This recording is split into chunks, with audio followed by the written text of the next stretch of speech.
Queridos hermanos y hermanas, buenas tardes. Me alegra poder compartir este encuentro con ustedes. Me gustó la manera con la que el cardenal Elzati los iba presentando. Aquí están los consagradas, los consagrados, los presbíteros, los diáconos permanentes, los seminaristas, aquí están. Me vino a la memoria el día de nuestra ordenación o consagración, cuando después de la presentación decíamos, aquí estoy, Señor, para hacer tu voluntad. En este encuentro queremos decirle al Señor, aquí estamos, para renovar nuestro sí. Queremos renovar juntos la respuesta al llamado que un día inquietó nuestro corazón. Y para ello creo que nos puede ayudar partir del pasaje del Evangelio que escuchamos y compartir 3 momentos de Pedro y de la primera comunidad. Pedro o la comunidad abatida, Pedro y la comunidad misericordiada, y Pedro y la comunidad transfigurada. Juego con este binomio Pedro-comunidad, ya que la vivencia de los apóstoles siempre tiene este doble aspecto, uno personal y uno comunitario. Van de la mano, no los podemos separar. Somos sí llamados individualmente, pero siempre a ser parte de un grupo más grande. No existe el selfie vocacional. No existe. La vocación exige que la foto te la saque otro. ¿Y qué le vamos a hacer? Así son las cosas.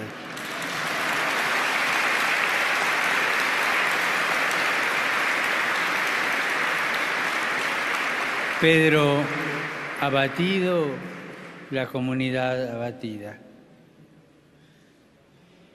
Siempre me gustó el estilo de los evangelios de no decorar ni endulzar los acontecimientos, ni de pintarlos bonitos. Nos presentan la vida como viene y no como tendría que ser. El evangelio no tiene miedo de mostrarnos los momentos difíciles y hasta conflictivos que pasaron los discípulos. Recompongamos la escena. Habían matado a Jesús. Algunas mujeres decían que estaba vivo. Si bien habían visto a Jesús resucitado, el acontecimiento es tan fuerte que los discípulos necesitarían tiempo para comprender. Lucas dice, era tal la alegría que no podían creer. Necesitarían tiempo para comprender lo que había sucedido. Comprensión que les llegará en Pentecostés con el envío del Espíritu Santo. La irrupción del resucitado llevará tiempo para calar el corazón de los suyos. Los discípulos vuelven a su tierra. Van a hacer lo que sabían hacer, pescar. No estaban todos, solo algunos. Divididos, fragmentados, no lo sabemos. Lo que nos dice la Escritura es que los que estaban no pescaron nada.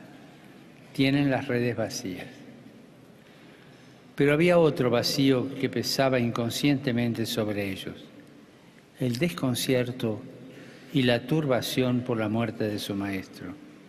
Ya no está, fue crucificado, pero no solo él estaba crucificado, sino ellos también, ya que la muerte de Jesús puso en evidencia un torbellino de conflictos en el corazón de sus amigos.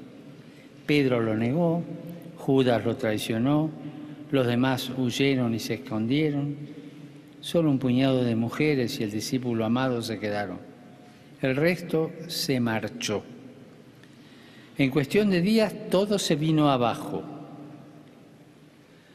Son las horas del desconcierto y la turbación en la vida del discípulo. En los momentos en los que la polvareda de las persecuciones, tribulaciones, dudas, etcétera, es levantada por acontecimientos culturales e históricos, No es fácil atinar con el camino a seguir. Existen varias tentaciones propias de ese tiempo. Discutir ideas, no darle la debida atención al asunto, fijarse demasiado en los perseguidores. Y creo que la peor de todas las tentaciones es quedarse rumiando la desolación. Sí, quedarse rumiando la desolación. Y esto es lo que le pasó a los discípulos. Como nos decía el cardenal Esati, la vida presbiteral y consagrada en Chile ha atravesado y atraviesa horas difíciles de turbulencias y desafíos no indiferentes. Junto a la fidelidad de la inmensa mayoría, ha crecido también la cizaña del mal y su secuela de escándalo y deserción. Momento de turbulencias.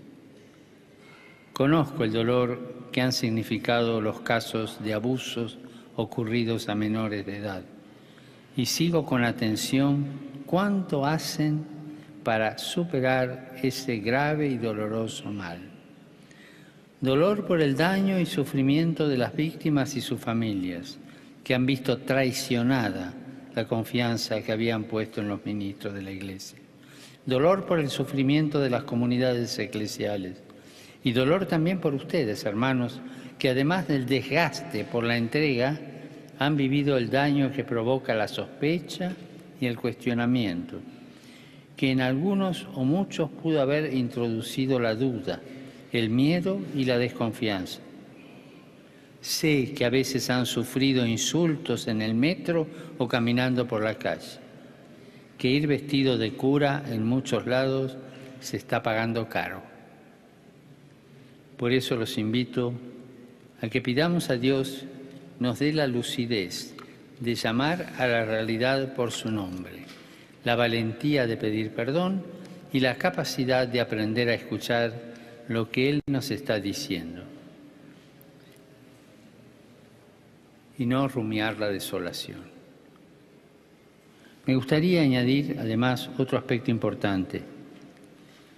Nuestras sociedades están cambiando. El Chile de hoy es muy distinto al que conocí en tiempos de mi juventud, cuando me formaba. Están naciendo nuevas y diversas formas culturales que no se ajustan a los márgenes conocidos. Y tenemos que reconocer que muchas veces no sabemos cómo insertarnos en estas nuevas circunstancias. A menudo soñamos con las cebollas de Egipto y nos olvidamos que la tierra prometida está adelante, no atrás. Que la promesa es de ayer, pero para mañana.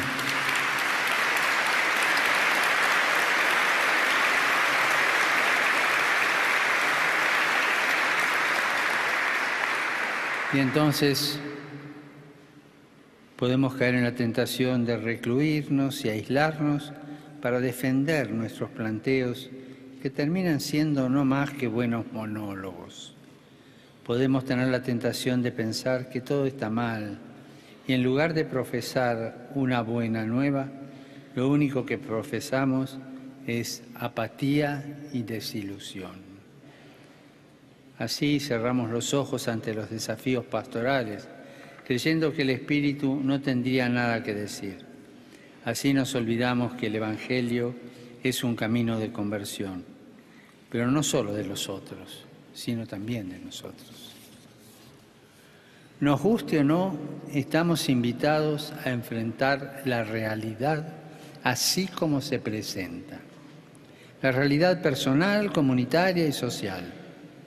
Las redes, dicen los discípulos, están vacías y podemos comprender los sentimientos que esto genera. Vuelven a casa sin grandes aventuras que contar. Vuelven a casa con las manos vacías, vuelven a casa abatidos. ¿Qué quedó de esos discípulos fuertes, animados, airosos, que se sentían elegidos y que habían dejado todo para seguir a Jesús? ¿Qué quedó de esos discípulos seguros de sí, que irían a prisión y hasta darían la vida por su maestro? Que para defenderlo querían mandar fuego sobre la tierra, por el que desenvainarían la espada y darían batalla? ¿Qué quedó del Pedro que increpaba a su maestro acerca de cómo tendría que llevar adelante su vida y su programa redentor? La desolación. Segundo, Pedro misericordiado, la comunidad misericordiada. Es la hora de la verdad en la vida de la primera comunidad. Es la hora en que Pedro se confrontó con parte de sí mismo, con la parte de su verdad que muchas veces no quería ver. Hizo experiencia de su limitación, de su fragilidad, de su ser pecador. Pedro, el temperamental, el jefe impulsivo y salvador, con una buena dosis de autosuficiencia y exceso de confianza en sí mismo y en sus posibilidades, tuvo que someterse a su debilidad y a su pecado. Él era tan pecador como los otros, era tan necesitado como los otros, era tan frágil como los otros. Pedro falló a quien juró cuidar. Hora crucial en la vida de Pedro. Como discípulos, como iglesia, nos puede pasar lo mismo. Hay momentos en los que nos confrontamos no con nuestras glorias, sino con nuestra debilidad. Horas cruciales en la vida de los discípulos, pero en esa hora es también donde nace el apóstol. Dejemos que el texto nos lleve de la mano. Después de comer, Jesús dijo a Simón Pedro: Simón, hijo de Juan, ¿me amas más que esto? Después de comer, Jesús invita a Pedro a dar un paseo. Y la única palabra es una pregunta de amor. ¿Me amas?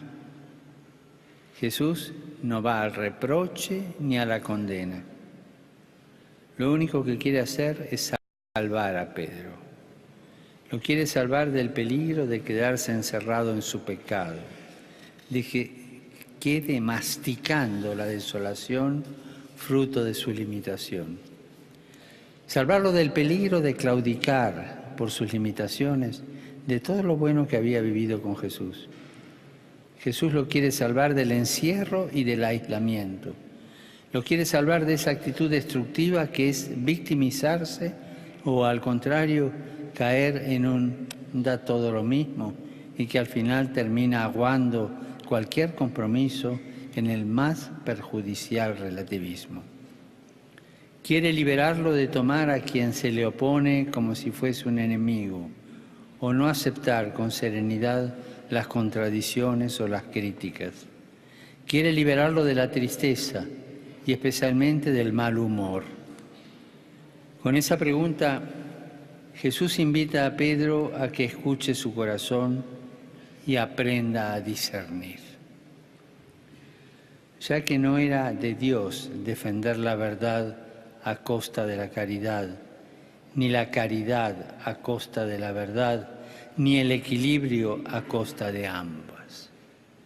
Tiene que discernir. Jesús quiere evitar que Pedro se vuelva un veraz destructor o un caritativo mentiroso o un perplejo paralizado, como nos puede pasar en estas situaciones. Jesús interrogó a Pedro sobre su amor e insistió en él hasta que éste pudo darle una respuesta realista. Sí, Señor, tú lo sabes todo. Tú sabes que te quiero. Así Jesús lo confirma en la misión. Así lo vuelve definitivamente su apóstol. ¿Qué es lo que fortalece a Pedro como apóstol? ¿Qué nos mantiene a nosotros apóstoles? Una sola cosa. Fuimos tratados con misericordia. Fuimos tratados con misericordia. En medio de nuestros pecados, límites, miserias, en medio de nuestras múltiples caídas, Jesucristo nos vio, se acercó nos dio su mano y nos trató con misericordia. Cada uno de nosotros podría hacer memoria, repasando todas las veces que el Señor lo vio, lo miró, se acercó y lo trató con misericordia. Los invito a que lo hagan. No estamos aquí porque seamos mejores que otros.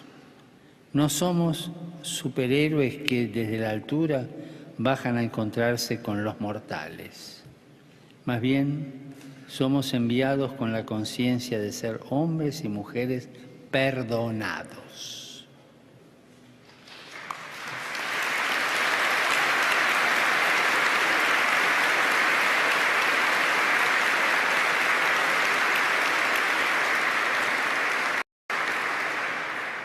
Y esa es la fuente de nuestra alegría.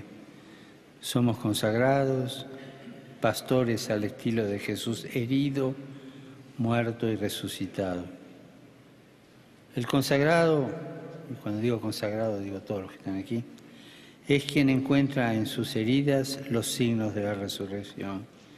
Es quien puede ver en las heridas del mundo la fuerza de la resurrección. Es quien, al estilo de Jesús, no va a encontrar a sus hermanos con el reproche y la condena.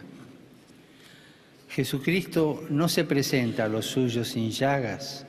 Precisamente desde sus llagas es donde Tomás puede confesar la fe. Estamos invitados a no disimular o esconder nuestras llagas. Una iglesia con llagas es capaz de comprender las llagas del mundo de hoy y hacerlas suyas, sufrirlas, acompañarlas y buscar sanarlas. Una iglesia con llagas no se pone en el centro, no se cree perfecta, sino que pone allí al único que puede sanar las heridas y tiene un nombre, Jesucristo.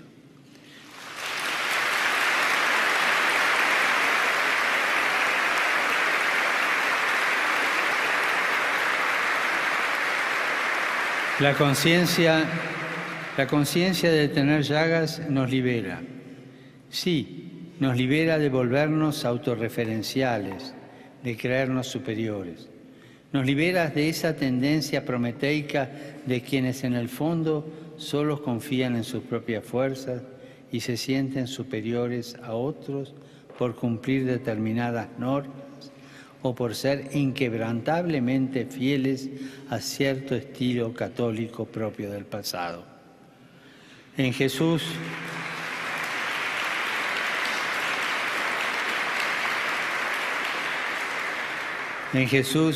nuestras llagas son resucitadas. Nos hacen solidarios, nos ayudan a derribar los muros que nos encierran en una actitud elitista para estimularnos a tender puentes e ir a encontrarnos con tantos sedientos del mismo amor misericordioso que solo Cristo nos puede brindar.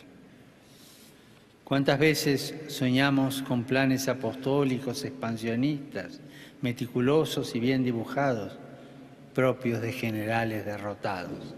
Así negamos nuestra historia de iglesia, que es gloriosa por ser historia de sacrificios, de esperanza, de lucha cotidiana, de vida deshilachada en el servicio, de constancia en el trabajo que cansa, porque todo trabajo es sudor de nuestra frente.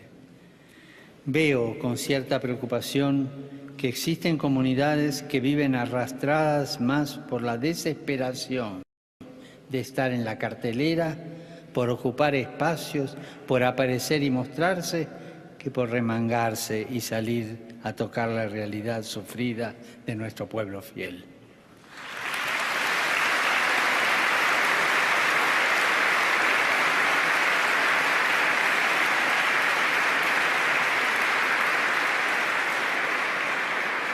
Qué cuestionadora reflexión la de ese santo chileno que advertía: serán pues métodos falsos todos los que sean impuestos por uniformidad, todos los que pretendan dirigirnos a Dios haciéndonos olvidar de nuestros hermanos, todos los que nos hagan cerrar los ojos sobre el universo en lugar de enseñarnos a abrirlos para elevar todo al Creador de todo ser, todos los que nos hagan egoístas y nos replieguen sobre nosotros mismos. El pueblo de Dios no espera ni necesita de nosotros superhéroes, espera pastores, hombres y mujeres consagrados, que sepan de compasión, que sepan tender una mano, que sepan detenerse ante el caído y, al igual que Jesús, ayuden a salir de ese círculo de masticar la desolación que envenena el alma. Pedro transfigurado, la comunidad transfigurada. Jesús invita a Pedro a discernir y así comienza a cobrar fuerza muchos acontecimientos de la vida de Pedro, como el gesto profético del lavatorio de los pies. Pedro, el que se resistía a dejarse lavar los pies, comenzaba a comprender que la verdadera grandeza pasa por hacerse pequeño y servidor. ¡Qué pedagogía la de nuestro Señor! Del gesto profético de Jesús a la iglesia profética que, lavada de su pecado, no tiene miedo de salir a servir a una humanidad herida. Pedro experimentó en su carne la herida no solo del pecado, sino de sus propios límites y flaquezas.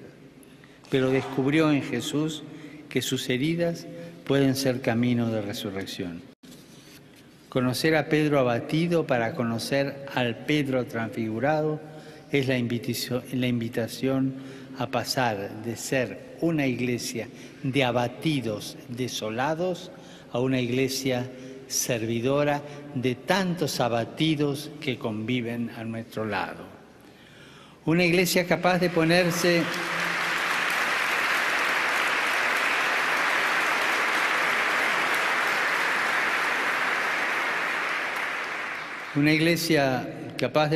al servicio de su Señor en el hambriento, en el preso, en el sediento, en el desalojado, en el desnudo, en el enfermo.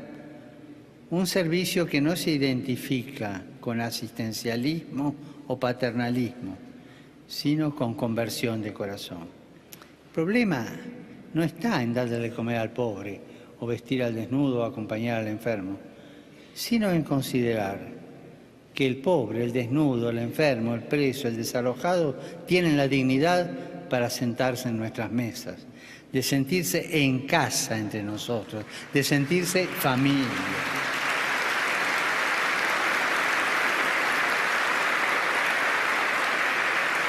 Y ese es el signo de que el reino de los cielos está entre nosotros. Es el signo de una iglesia que fue herida por su pecado, misericordiada por su Señor y convertida en profética por vocación. Renovar la profecía es renovar nuestro compromiso de no esperar un mundo ideal, una comunidad ideal, un discípulo ideal para vivir o para evangelizar, sino crear condiciones para que cada persona abatida pueda encontrarse con Jesús. No se aman las situaciones ni las comunidades, se aman las personas.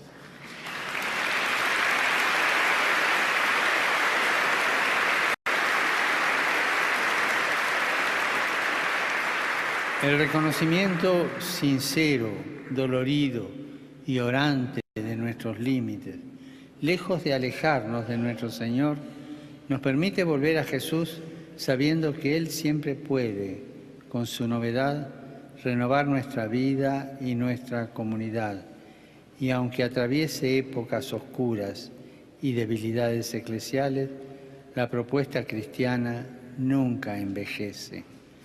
Cada vez que intentamos volver a la fuente y recuperar la frescura original del Evangelio, brotan nuevos caminos, métodos creativos, otras formas de expresión, signos más elocuentes, palabras cargadas de renovado significado para el mundo actual.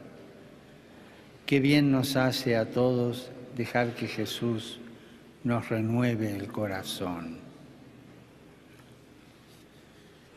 Cuando comenzaba este encuentro les decía que veníamos a renovar nuestro sí con ganas, con pasión. Queremos renovar nuestro sí, pero realista, porque está apoyado en la mirada de Jesús. Los invito a que cuando vuelvan a sus casas, armen en su corazón una especie de testamento espiritual, al estilo del cardenal Raúl Silva Enríquez.